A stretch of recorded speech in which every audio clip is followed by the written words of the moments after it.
What's up, my crypto legends? In this episode, we are taking a look at the price of Bitcoin. What has happened during the last 24 hours? Where have we bounced? And where did we get rejected to take into consideration for the next high probable move? We are also going to take a look at the lower timeframes here on Bitcoin, take a look at some very interesting charts that we need to take into consideration for the next coming weeks, the liquidity heat map, and some very interesting news that is happening. So make sure to stay tuned, subscribe to the channel if you haven't done yet, hit that notification bell and smash up the like button if you enjoy the content. Before we get started, I have good news for you. Blofin is a cryptocurrency exchange that I've been using during the last few weeks, and I am going to start copy trading. You do have an exclusive bonus with the second link in the description of up to $80,000. Once you click up here and sign up, I am going to start doing copy trading. You just need to go to copy trading here on the top left and scroll down and search for my name right over here, which is Andy Bitcoin Sensors. I am going to be starting to do copy trading very, very soon, guys. So if you want to follow, make sure to do so. There's only going to be 200 spots, and I'm going to start trading here with you because the fees are very, very good. And I have decided that I will be doing copy trading here on Blofin. Let's dive in straight into the higher time frame technical analysis. The main reason why we are holding this $57,000 range is because we have this high volume node from 2021 and 2022. You can see it here on the fixed volume profile. If we do add these consolidations or on the volume profile, we are holding very nicely here during the last 24 hours and getting some pumps of a couple of $1,000s. We did manage to get above $59,000, but overall rejected very drastically. Now, of course, if we do lose this range, there are some nice technical levels that I want to explain on the lower time frames. When we do go to the 4-hourly time frame and we analyze here this range, we do have a nice little consolidation that we had here on the 26th till the 28th of February. This is also a small little naked point of control. We do have a high volume node when we get that fixed volume profile from this range. This is also another reason why we are holding this area. When we go to the daily chart and zoom in, we can also see that this is a daily low right over here when we do zoom on the chart. The daily low from the 28th of February. So we kind of tapped that daily low and we are holding here very, very nicely thanks to that high volume node of 2021 and 2022. Let's dive in through the lower time frames, analyzing the local situation. What is going on here? What I would be looking at here for the next trading setup. Now, we did have a significant rise to that March and April low. These are these blue horizontal lines that I had here. We needed to reclaim this zone to start even thinking to be slightly bullish on the lower time frames to get that continuation to the upside, at least to test the highs. However, we just test that high, also tested the low here from Tuesday, and we got a big, massive rejection here of over $2,000 here during the last few hours. So what is happening right now? What are the most important levels to take into consideration? Well, it is obviously that level where we rejected. If we manage to break through the monthly low from April and March here, this is why you can't read it because basically they are the same lows,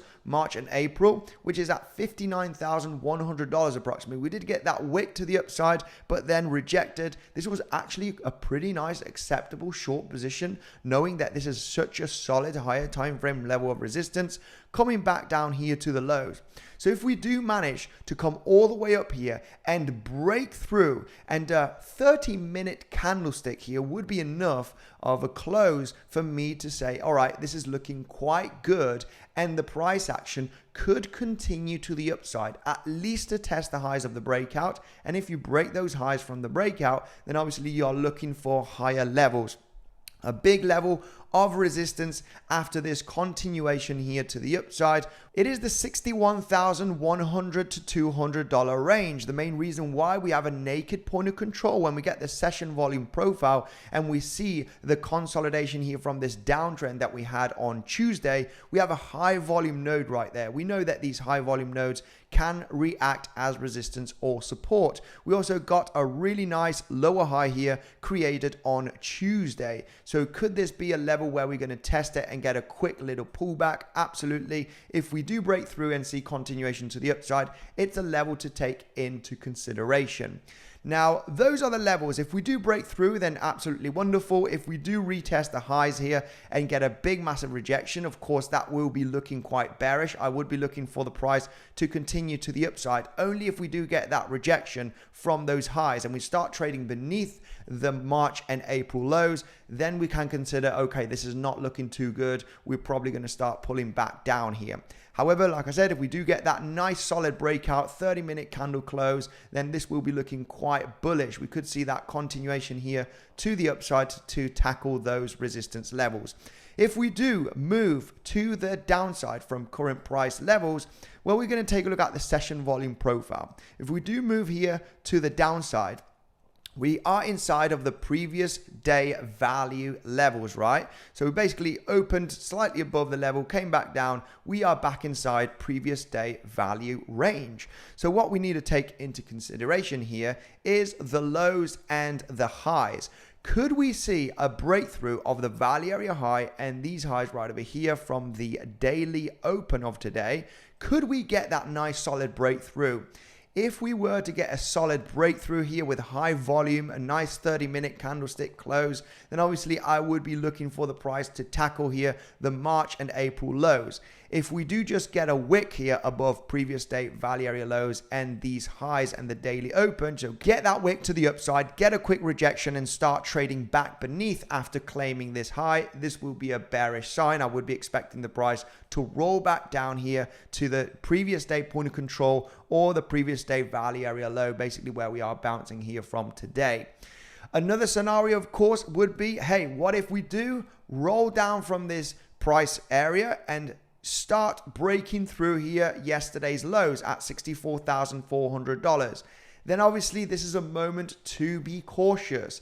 This could be a great massive wick liquidity grab because most of the liquidity here from the last 3 days is actually sitting beneath $56,400. That is where we have a couple of $100 million of long liquidations. Could we manage to reclaim those lows and just get a huge massive wick and then a very large recovery? No doubt that if we do create a swing failure pattern, get a liquidity grab and start trading above, this could be a sign of strength and a sign of weakness of the bears, and then the price could potentially recover to come and claim all of these local lower highs from the last couple of days. Swing failure pattern here, very much acceptable. It would be a sweep of long liquidations and then the price ready to get that recovery. So pay attention to this level to see if we are going to manage to create a large wick and then recover from the previous day lows. If you're starting to break down here, obviously we are not looking for any type of long positions. That is basically it here for the local range here on Bitcoin. I want to take a look at this chart with you guys. This chart over here, on the top we do have the price of Bitcoin. Down beneath we do have the M2 chart, the money flow, the money supply.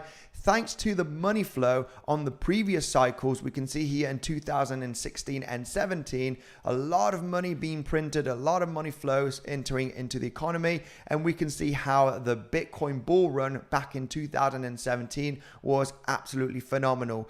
Once we saw the M2 supply going down, then obviously bear market. Again, once it got back on here in March of 2020, that is when we got a massive rally here on Bitcoin. Look at this.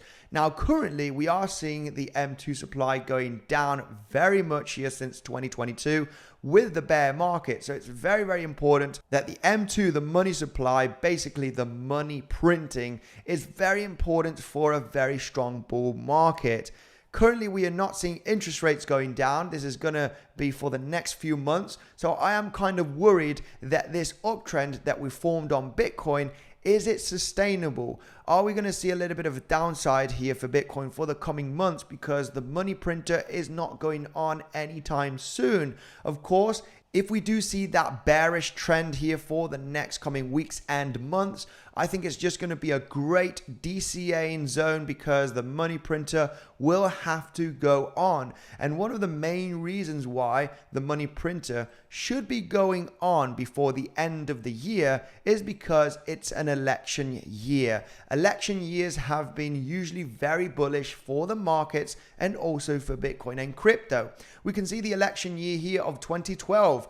big, massive bull run during the election year and years after. Also happening in 2016, 2017, very bullish. Same scenario, 2020 and 2021, very bullish. It is an election year. We have the elections in November. So could we see a little bit of turbulence here for the next coming weeks and months? It is very possible. But however, I would be expecting a massive recovery as the money printer should be going back on before the end of the year. And also, we have the election year, which has been usually quite bullish during the last decade. So, are we going to see a bullish Bitcoin continuation after these corrective moves?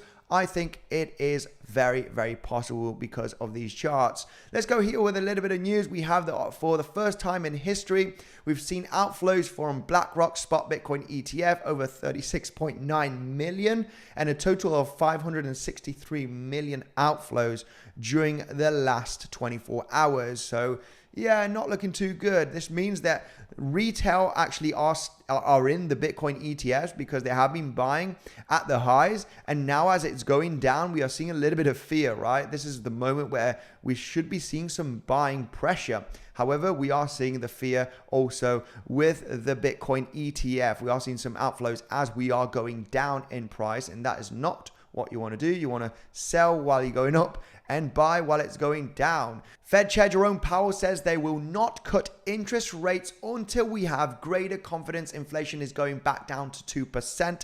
This is why I am worried about this chart, the M2 supply. This could be going down for the next coming weeks and months. So a little bit worried about that, but obviously at some point the money printer has to go on, of course. Cathie Wood says Bitcoin is going to $3.8 million per coin within the next 5.5 years, from 1.5 million to now saying 3.8 million, per Bitcoin, which is absolutely insanity in the next 5 years. A little bit too bullish, Cathie Woods, in my opinion. Now, Bitcoin bull market is not over, says Titan of Crypto. Shout out to him. Pi cycle top is far from signaling a cycle top. We talked about this indicator just a few weeks ago on the live stream. We are very, very far away from getting those moving averages close together. They have been predicting the top on every single cycle, but very, very accurately. There's only been a couple of weeks of difference since we got those moving averages stuck together. You can see here, it is the Pi cycle top indicator. It is free on TradingView and you can check it out from the previous cycles.